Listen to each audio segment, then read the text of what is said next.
for revolution.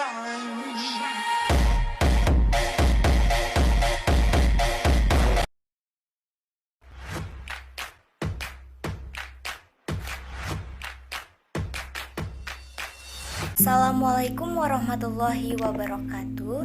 Kami perwakilan dari kelompok 12 kelas K, Prodi Pendidikan Guru Madrasah Ibtidaiyah, Fakultas Tarbiyah dan Keguruan.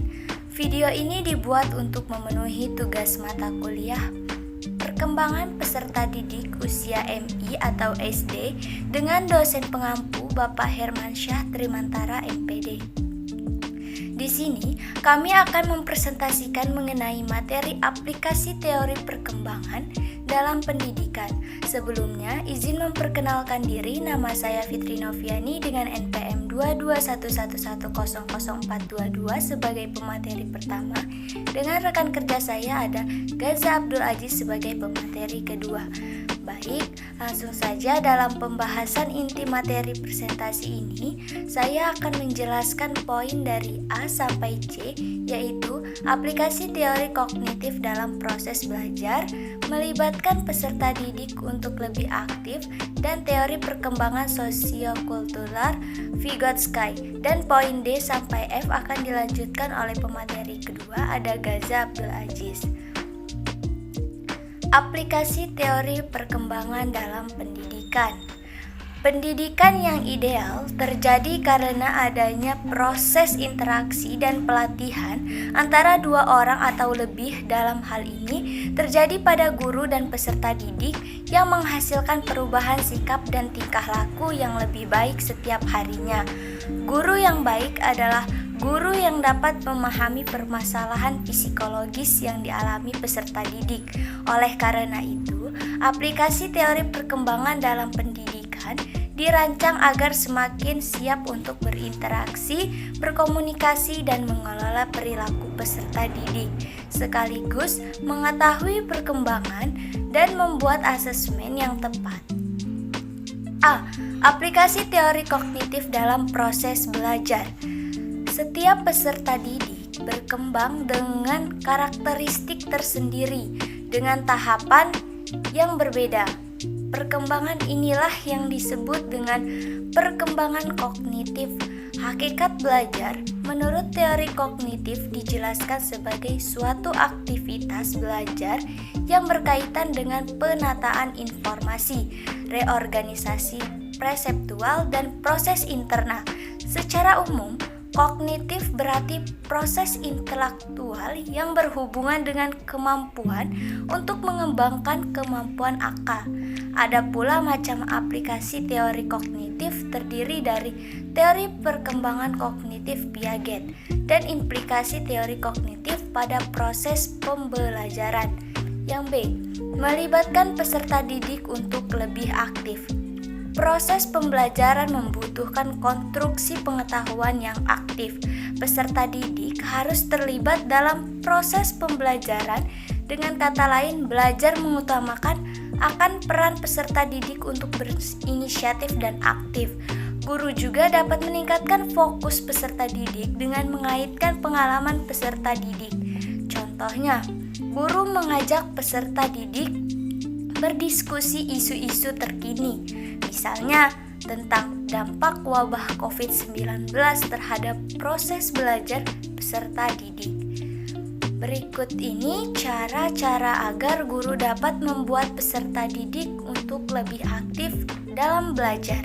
Yang pertama, mengetahui kemampuan setiap peserta didik. Yang kedua, mensimulasi peserta didik dengan ide-ide kreatif. Yang ketiga, memberikan asesmen yang tepat sasaran. Yang keempat, kategori materi. Dan yang kelima, mengetahui kebutuhan peserta didik. Dan yang terakhir, meningkatkan retensi peserta didik dan peran kurikulum.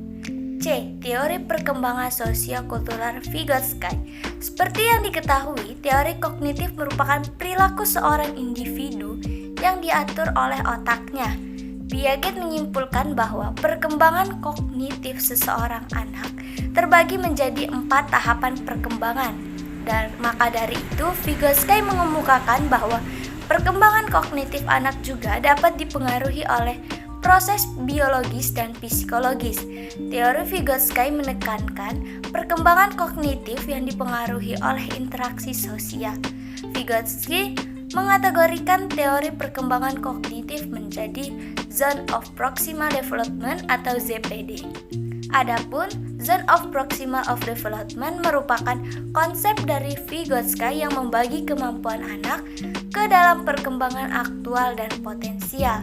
Konsep model perkembangan ZPD menunjukkan pemberian stimulan dan interferensi hanya dapat diberikan saat anak sudah mengalami kesulitan dan perlu bantuan orang lain.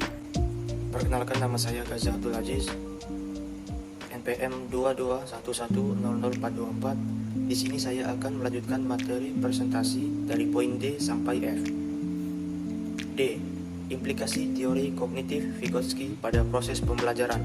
Vygotsky menekankan pengembangan intelektual daripada menyusun pembelajaran yang berpusat pada peserta didik. Dengan kata lain, guru seolah-olah pemandu saja, bukan sebagai pemimpin agar peserta didik menemukan makna masing-masing. Berikut ini kegiatan yang dapat diimplementasikan dalam pembelajaran. 1. Guru dapat menggunakan bahasa lintas kurikulum dan fase pendidikan untuk mengembangkan fungsi mental yang lebih tinggi. 2. Peserta didik didorong untuk berbicara dengan kertas ketika terlibat dalam latihan pemecah masalah. 3. Guru dapat menentukan keterampilan dan memutuskan jenis dukungan apa yang diperlukan. 4. Mengemas pembelajaran sesuai perkembangan siswa. 5. Guru merancang tugas kolaboratif untuk mendorong pembelajaran kooperatif. E. Pengembangan kurikulum dan pembelajaran yang sesuai dengan perkembangan peserta didik. Kurikulum adalah satu acuan yang diajarkan di sekolah, perguruan tinggi, dan universitas yang diselenggarakan untuk kelompok umur tertentu berdasarkan mata pelajaran yang akan diajarkan. Kurikulum biasanya belum memuat daftar rinci tujuan pembelajaran. Di Indonesia, kurikulum 2013 sudah diaplikasikan, direvisi, dan diterapkan dalam proses pembelajaran yang bertujuan agar memiliki kemampuan yang produktif, kreatif, inovatif, dan mampu berkontribusi pada kemajuan hidup bangsa.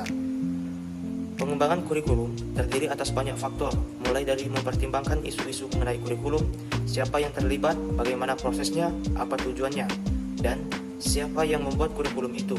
Pengembangan ini juga dapat menjadi media ajar guru agar dapat membuat proses pembelajaran yang menarik, meningkatkan minat peserta, serta memenuhi tuntunan masyarakat serta dunia global.